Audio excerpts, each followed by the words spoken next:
Iwo Jima, April 7th, 1945, 05:45 hours, and First Lieutenant James Tapp of the 15th Fighter Group stands beside his P-51D Mustang, staring at something that defies every instinct he's developed as a combat pilot. Hanging beneath his fighter's wings are two elongated cylinders that look like they belong in a paper mill rather than on a warplane. They're pale tan, slightly translucent when the early morning sun hits them just right, and they feel wrong when he taps them with his knuckles, producing a hollow sound that makes him deeply uncomfortable about what he's about to attempt. These are the infamous paper drop tanks, 110 gallons of fuel capacity wrapped in layers of craft paper and resorcinol glue, and in less than an hour, Tapp and 107 other Mustang pilots will trust these fragile-looking cylinders to carry them 750 miles across the Pacific Ocean to escort B-29 superfortresses over Tokyo, then bring them home again. The distance is unprecedented, the fuel margins are terrifying, and if these paper tanks fail, if they rupture or leak or simply fall apart at altitude, then the pilots flying with them will end up swimming in the Pacific Ocean, assuming they survive ditching their fighters in hostile waters where rescue is unlikely and Japanese patrol boats are common.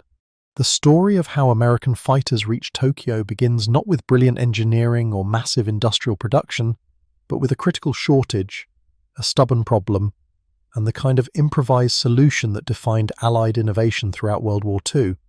By late 1944, the strategic bombing campaign against Japan has reached a critical juncture as B-29 superfortresses, flying from the Marianas Islands, are pounding Japanese cities with increasing frequency. But they're doing it without fighter escort, flying unprotected through skies defended by experienced Japanese pilots who've learned that the best way to stop a B-29 formation is to attack from the front, where the bomber's defensive armament is weakest. The losses are mounting, bomber crews are dying, and the Army Air Forces knows that unless they can provide fighter escort all the way to Tokyo, the strategic bombing campaign might fail before it breaks Japan's will to fight. The problem is simple and seemingly insurmountable. There isn't a single Allied airbase within fighter range of Tokyo. The Marianas Islands, where the B-29s are based, sit 1,500 miles south of Japan, far beyond the combat radius of any fighter aircraft in the American inventory. Even the P-51 Mustang, with its exceptional range and fuel efficiency, can only manage about 950 miles on internal fuel, enough to reach Tokyo, but not enough to fight there and return home. General Curtis LeMay, commanding the 21st Bomber Command, understands that solving this range problem isn't optional, it's existential. Every B-29 costs $639,000 to produce, requires a crew of 11 highly trained men, and represents months of manufacturing effort. Losing these aircraft to Japanese fighters is strategically unacceptable, economically wasteful, and personally devastating to the men who watch their friends burn in aircraft that could have been saved with proper escort. LeMay's staff calculates that if they can capture Iwo Jima, a volcanic island roughly halfway between the Marianas and Tokyo, they can base fighters there and cut the distance problem in half. At 750 miles from Tokyo, Iwo Jima sits at the absolute edge of P-51 Mustang range with drop tanks, close enough to make escort missions theoretically possible, far enough to make them desperately dangerous. The Marines storm Iwo Jima in February 1945, fighting one of the bloodiest battles in their history to secure an island that's mostly volcanic ash and sulfur fumes, but strategically priceless. By March, engineers are extending the airstrips, building fuel storage facilities, and preparing to host the fighter groups that will fly the longest combat missions in aviation history. The fighters that will fly from Iwo Jima are North American P-51D Mustangs, arguably the finest piston-engine fighter aircraft ever produced, combining exceptional range, devastating firepower, and superb handling characteristics in a package that can outclimb, outturn, and outfight anything the Japanese can put in the air. The P-51D carries 650 caliber machine guns, 3 in each wing, with 1,880 rounds of ammunition that allow sustained combat without worrying about running dry. Its Packard-built Rolls-Royce Merlin VI 1650 engine produces 1,490 horsepower, driving the fighter to speeds exceeding 440 miles per hour at altitude, while its laminar flow wing design provides exceptional fuel efficiency, allowing the Mustang to fly farther on less fuel than any comparable fighter. But even with these advantages, even with internal fuel tanks holding 269 gallons, the P-51D's combat radius falls short of what's needed for Tokyo escort missions. The aircraft needs drop tanks, external fuel containers that can be jettisoned when empty, extending range without permanently adding weight or drag. This is where the paper tanks enter the story, born from a crisis that threatened to delay or cancel the entire escort program.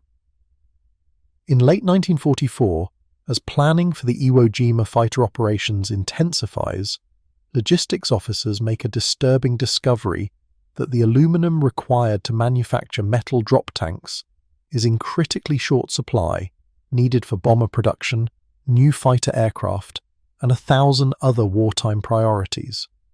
The standard 110-gallon metal drop tanks used by P-51s in Europe are manufactured from pressed aluminum, each one requiring approximately 40 pounds of the strategic metal, and producing enough tanks to support sustained operations from Iwo Jima would require diverting aluminum from other critical programs.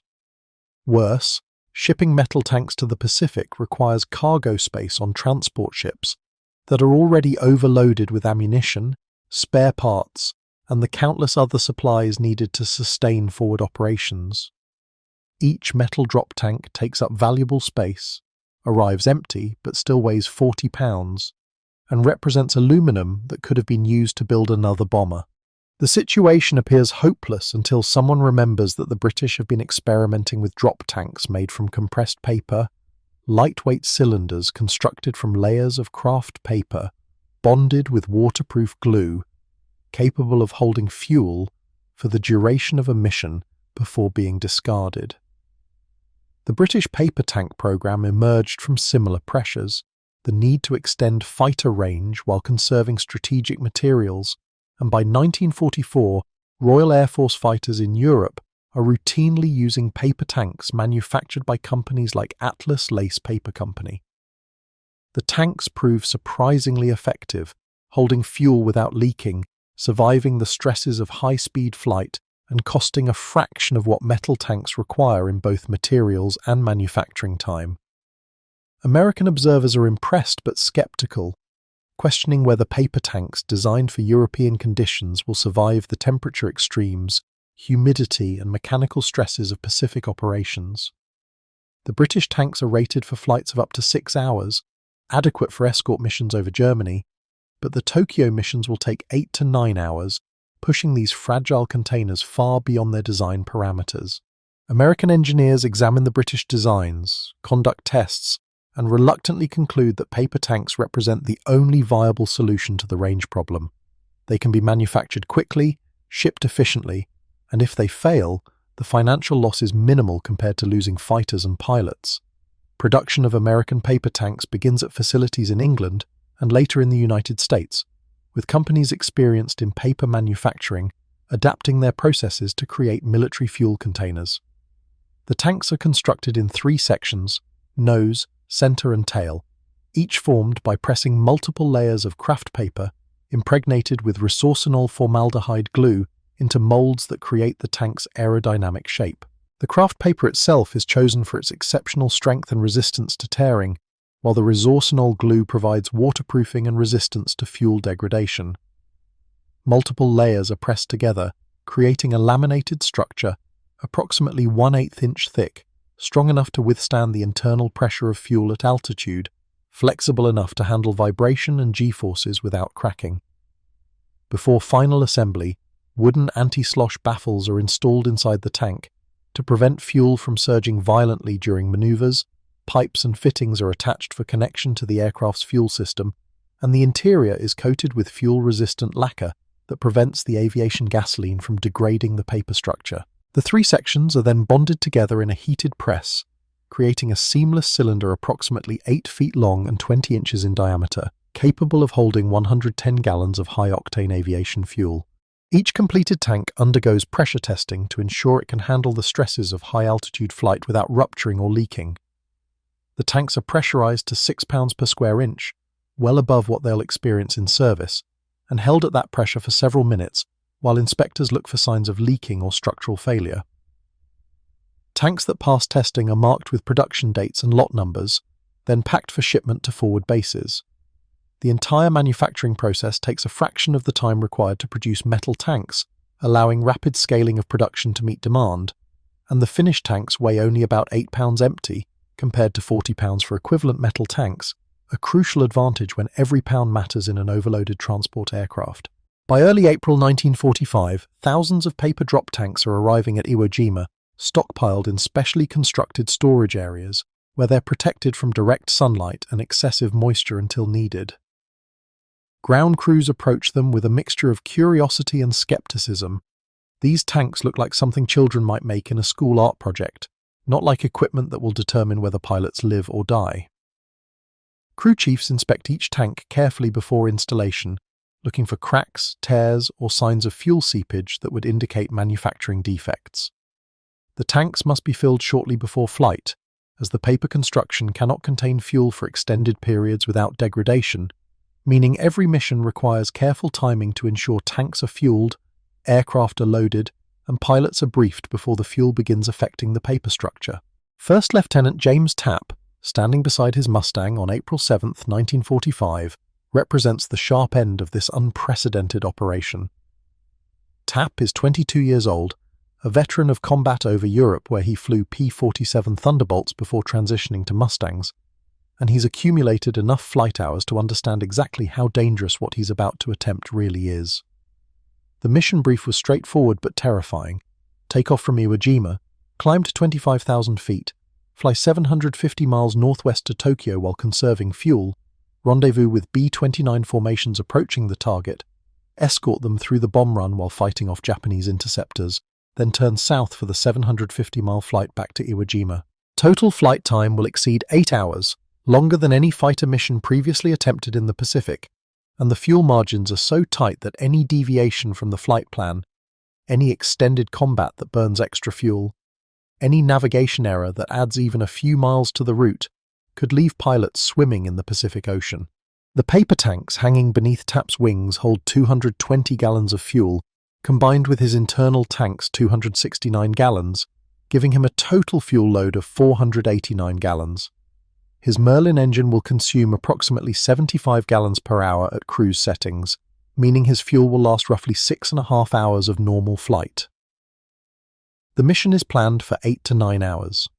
This terrifying discrepancy is where pilot skill, careful planning, and desperate fuel conservation make the difference between survival and ditching.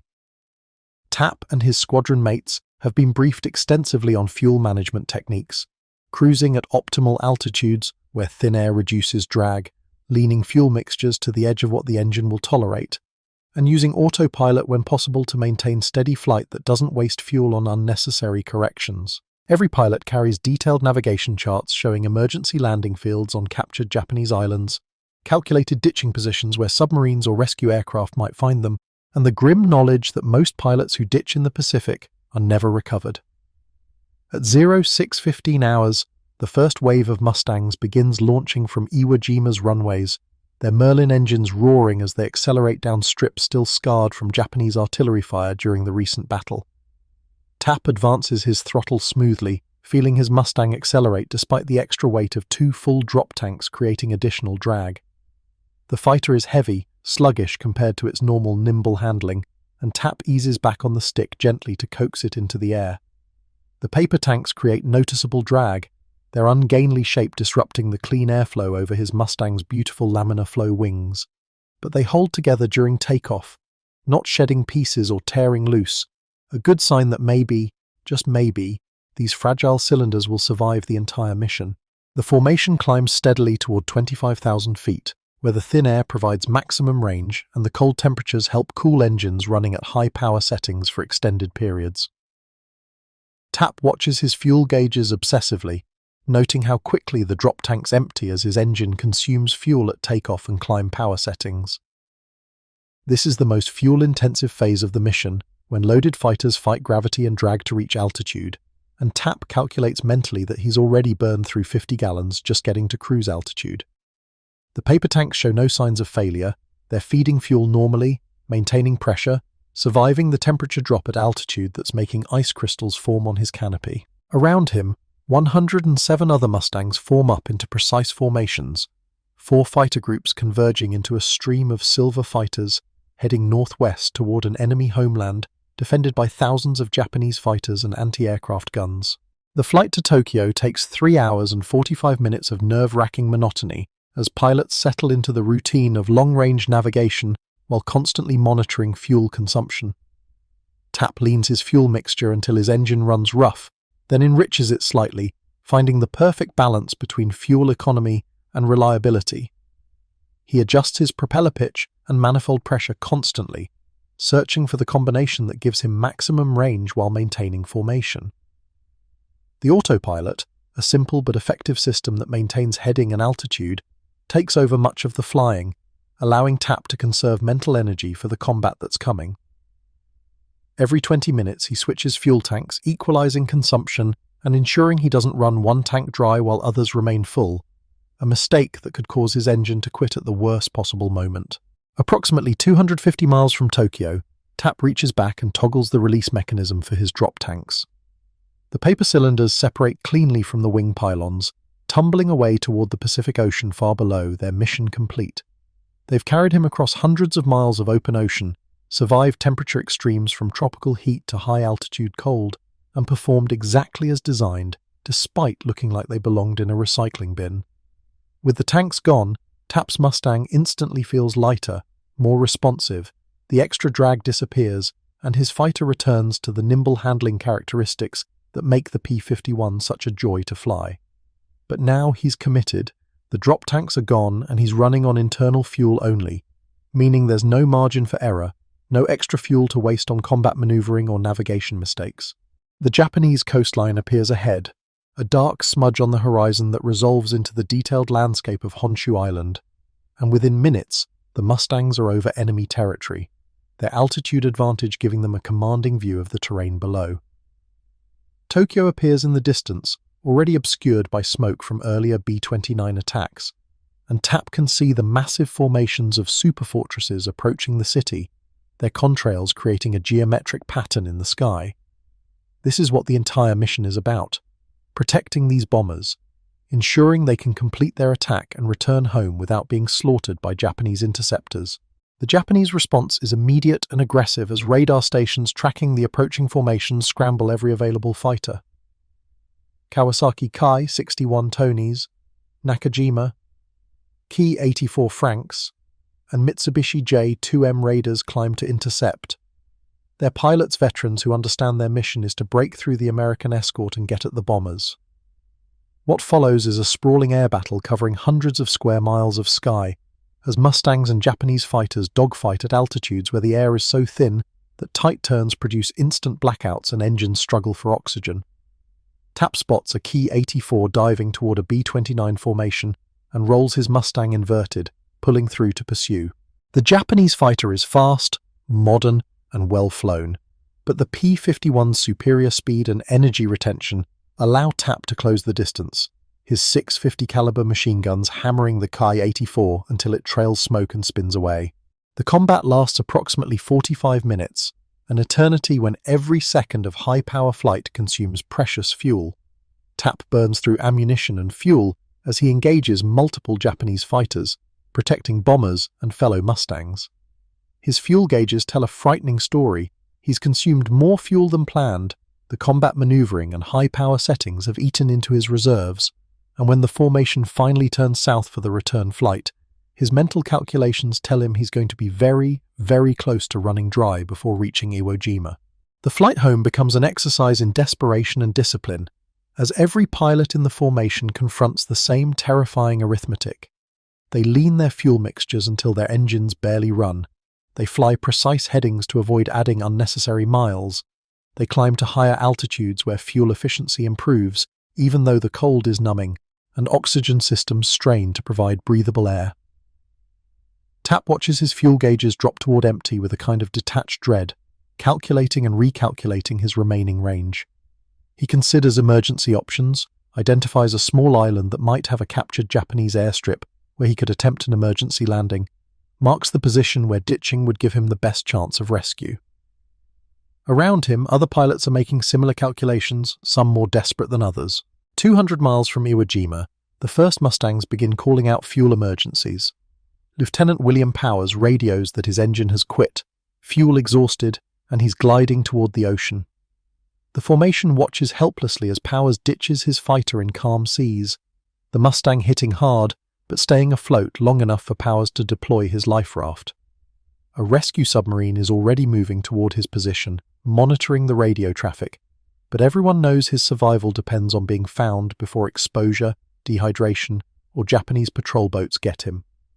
Powers will be one of the lucky ones, pulled from the water after 6 hours, but 7 other pilots from the mission will ditch and never be found, their bodies and fighters disappearing into the vast Pacific. Tap crosses the Iwo Jima coastline running on fumes, his fuel gauges reading empty, his engine running on fuel vapor and prayer. He enters the landing pattern with other desperate pilots, all of them trying to land quickly before their engines quit. Tap's Merlin coughs twice on final approach, sputtering as the last fuel reaches the carburetor, and he manages to touch down smoothly before the engine dies completely, coasting to a stop on the taxiway while ground crews rush to tow his fighter clear. When maintenance checks his fuel tanks, they find less than 5 gallons remaining, barely enough to keep the engine running for another 3 minutes. He flew for 8 hours and 19 minutes, covered over 1,500 miles, engaged in sustained combat, and landed with a fuel margin measured in minutes rather than gallons. The April 7th mission proves that paper drop tanks work, that Mustangs can reach Tokyo and return, that fighter escort for B-29s is possible despite the enormous distances involved. But the mission also reveals the brutal cost of operating at the absolute edge of aircraft performance, as 7 P-51s are lost to fuel exhaustion, more to combat damage and mechanical failures, and the psychological toll on pilots who spend 8 hours knowing that any mistake, any malfunction, any moment of bad luck will leave them swimming in hostile waters. Over the following months, the very long-range fighter missions from Iwo Jima become routine, as Mustangs escort B-29s to targets throughout Japan. The tactics improve, fuel management becomes more precise, paper drop tanks arrive in larger quantities, and pilots grow more confident in there to complete these marathon missions. Between April and August 1945, Mustangs flying from Iwo Jima are credited with shooting down 206 Japanese aircraft while protecting B-29 formations, their presence transforming the strategic bombing campaign from a costly war of attrition into a decisive instrument of victory. The paper drop tanks prove remarkably reliable throughout the campaign, with failure rates far lower than skeptics predicted. The tanks occasionally tear during installation or develop leaks from manufacturing defects, but these failures typically occur on the ground where they can be addressed rather than in flight where they would be catastrophic. Pilots learn to trust the paper tanks, understanding that despite their fragile appearance, they're engineered to precise standards and tested rigorously before being approved for service.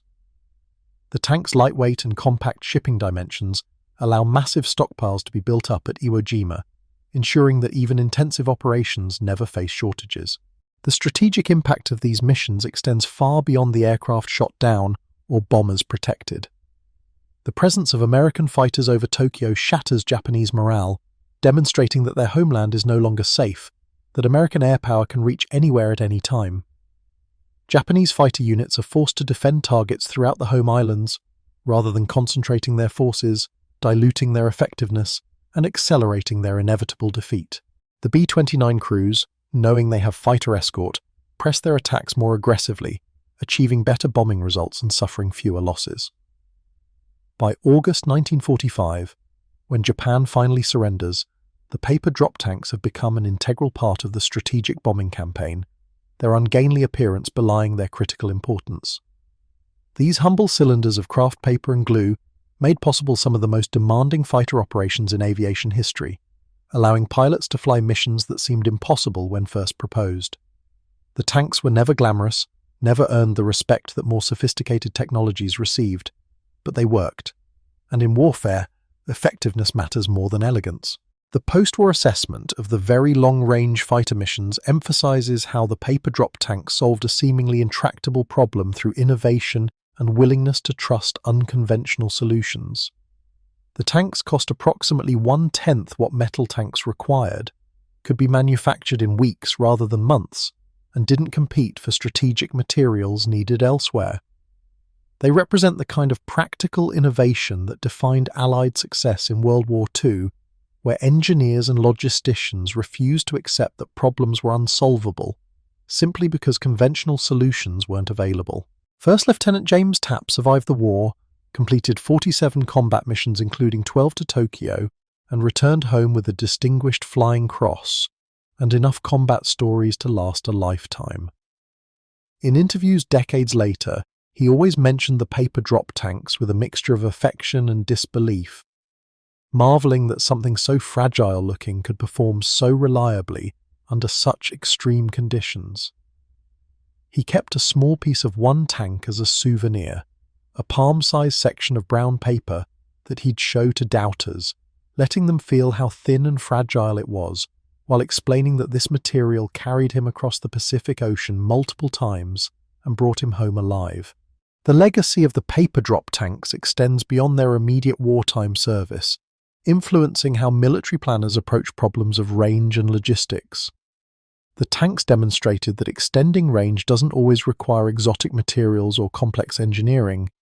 Sometimes the solution involves using ordinary materials in extraordinary ways. Modern drop tanks use advanced composites and metals, but they serve the same function that paper tanks pioneered, allowing fighters to fly farther than their internal fuel allows, extending their combat radius and giving commanders flexibility in planning operations. The story of how paper drop tanks allowed Mustangs to reach Tokyo reminds us that victory in warfare often depends less on having the best equipment than on having the creativity to use available equipment effectively. The P-51 Mustang was a magnificent aircraft, but it couldn't reach Tokyo without help. The paper drop tanks were crude and ungainly, but they solved the range problem when nothing else could. Together, these two technologies, one sophisticated and one improvised, made possible the longest-range fighter operations of World War II, proving that sometimes the difference between success and failure is measured not in horsepower or armament, but in simple gallons of fuel carried in cylinders of glued paper.